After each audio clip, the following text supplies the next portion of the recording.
The fatal Firecracker. On December 6, 1976, the Stade Silvio Cater in Port-au-Prince, Haiti, was packed for a World Cup qualifier between Haiti and Cuba. The stadium was filled with fans anticipating a match that could advance their nation in the qualifying tournament. The atmosphere was charged with excitement and national pride.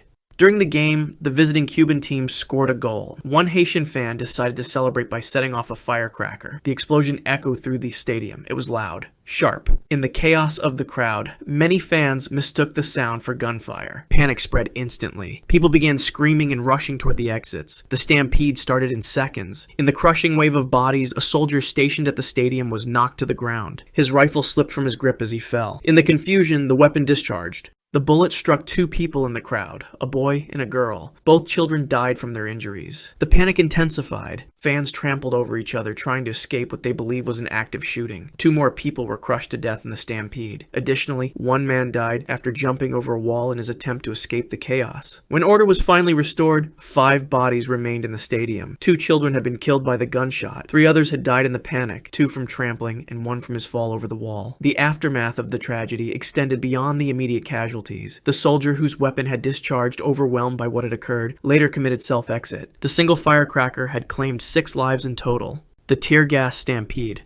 On July 9, 2000, the National Sports Stadium in Harare, Zimbabwe, hosted a World Cup qualifier. The match had drawn a massive crowd eager to watch their national team compete, but as the game progressed, tensions in the stands began to rise. Frustrated fans started throwing bottles onto the field. Glass shattered across the pitch. The disruption continued for several minutes. Police decided to intervene. Officers fired tear gas canisters directly into the crowded stands. The chemical agent spread rapidly through the packed sections. Within seconds, thousands of people were exposed to the irritant. The gas burned their eyes and throats. Breathing became painful, then nearly impossible. Fans couldn't see through their tears. They began to panic. Everyone pushed toward the exits at once. The crush began immediately. Thousands of bodies funneled toward narrow exit points. Those in front were shoved forward by the mass of people behind them. They had nowhere to go. The pressure intensified with each passing second. 13 people were trapped in the compression at the gates. The weight of the crowd behind them pressed their chests against metal barriers and concrete walls. Their lungs could not expand. They tried to breathe, but the pressure was too great. Some had ribs fracture under the force. The broken bones punctured their lungs. Others simply could not draw air into their compressed chest cavities. They suffocated while standing upright, crushed between bodies that could not move forward or back. When the crowd finally dispersed, rescue workers found the 13 bodies still wedged in the exit passages. All had died from positional asphyxia and crush injuries. The police response intended to control the crowd had created a far deadlier situation than the bottle throwing it was meant to stop.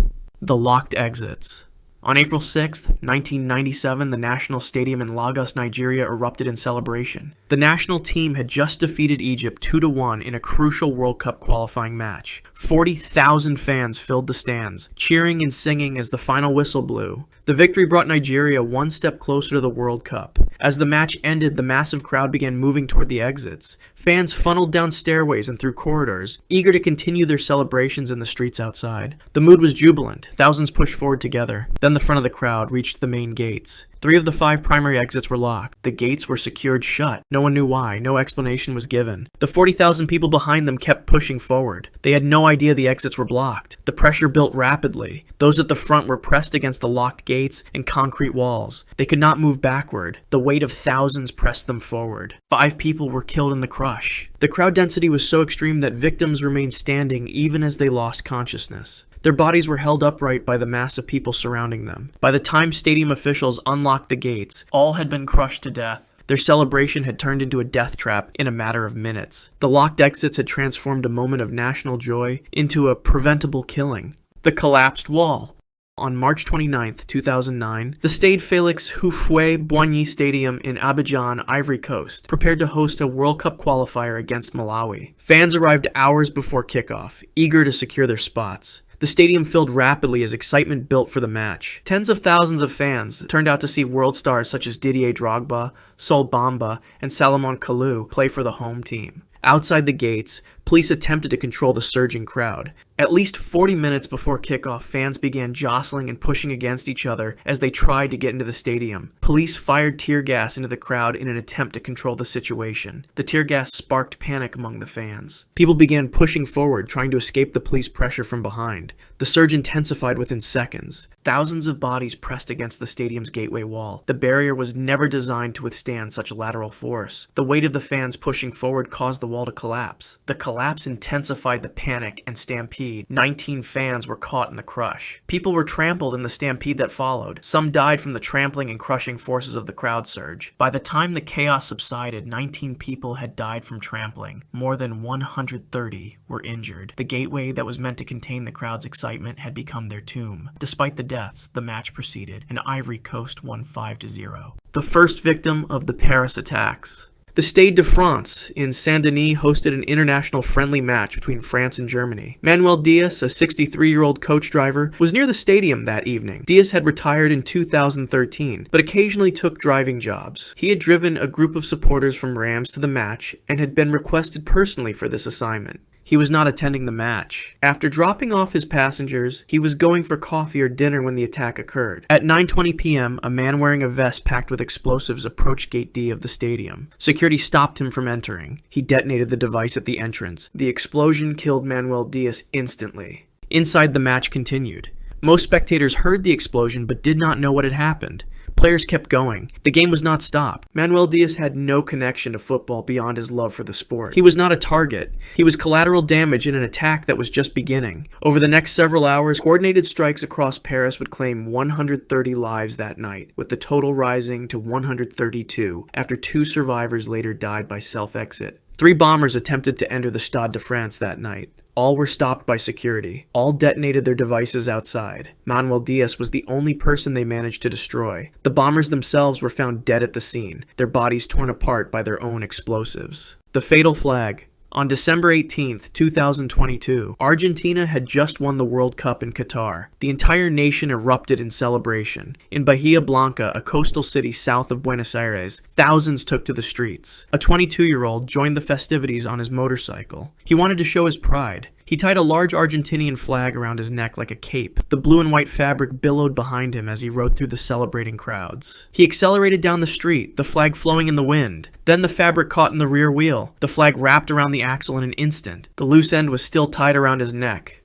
The wheel pulled the flag tight. The fabric became a noose. It constricted around his throat with the full mechanical force of the spinning wheel. His windpipe collapsed immediately. The pressure cut off blood flow to his brain through the carotid arteries. He could not breathe. He could not loosen the flag. His hands went to his neck, but the fabric was already embedded in his skin, pulled taut by the motorcycle's momentum. The bike lurched and crashed as he lost control. He hit the pavement still connected to the machine by the flag around his neck. The compression had already done its damage. His trachea was crushed. No air could reach his lungs. Blood could not reach his brain. Death came within 30 seconds. By the time witnesses reached him, he was already gone. The flag that represented his nation's greatest sporting achievement had strangled him to death in the middle of its celebration. He died in the street surrounded by revelers who moments earlier had been cheering alongside him.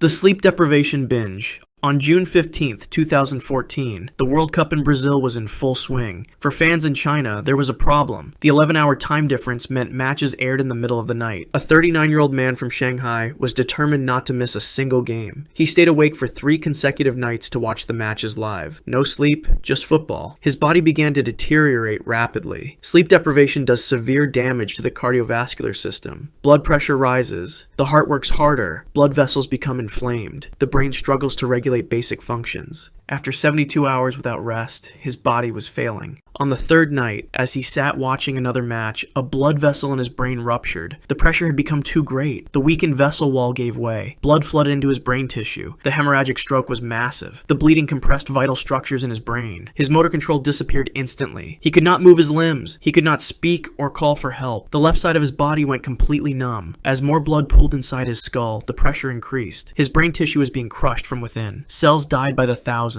Critical areas that controlled breathing and heart function began to shut down. He lost consciousness within 2 minutes. His breathing became irregular, then stopped. His heart continued beating for a few moments longer, then it too failed. He died in front of his television, still tuned to the World Cup broadcast. When his family found him hours later, the match was long over. Medical examiners determined the cause of death was a stroke brought on by extreme sleep deprivation. His obsession with watching every game had destroyed his body from the inside. The worker electrocution. On May 8, 2014, construction at the Arena Pantanal in Cuiabá, Brazil, was racing toward completion. The stadium was being prepared to host World Cup matches in just over a month. Workers labored around the clock to meet the deadline. A 32-year-old construction worker was installing communication networks inside the facility. He was working with electrical systems when something went wrong. His body made contact with a live wire carrying high voltage current. The electricity entered his body instantly. His muscles locked. When electrical current passes through human tissue, it causes involuntary muscle contractions. He could not let go of the wire. His hand clenched around it reflexively. The current held him in place. The electricity coursed through his body, following the path of least resistance. It disrupted his heart's electrical rhythm immediately. His heart began beating erratically, then went into ventricular fibrillation. The muscle spasmed uselessly, unable to pump blood. The current burned him from the inside. As electricity moved through his tissues, it generated intense heat. His internal organs began cooking. The smell of burning flesh filled the air. His brain was starved of oxygen as his heart failed to circulate blood. Co-workers saw what was happening, but could not touch him. Anyone who made contact would also be electrocuted. They shouted for someone to cut the power. Precious seconds passed while he remained connected to the live current. By the time the power was shut off, he was already gone. His heart had stopped. His brain had been without oxygen for too long. He collapsed to the ground, his body charred from internal electrical burns. He died so that thousands could watch football in a Finnish stadium. He was one of several workers killed during Brazil's rushed preparations for the World Cup. If you want to see more videos like this, click the video on screen now and make sure to subscribe.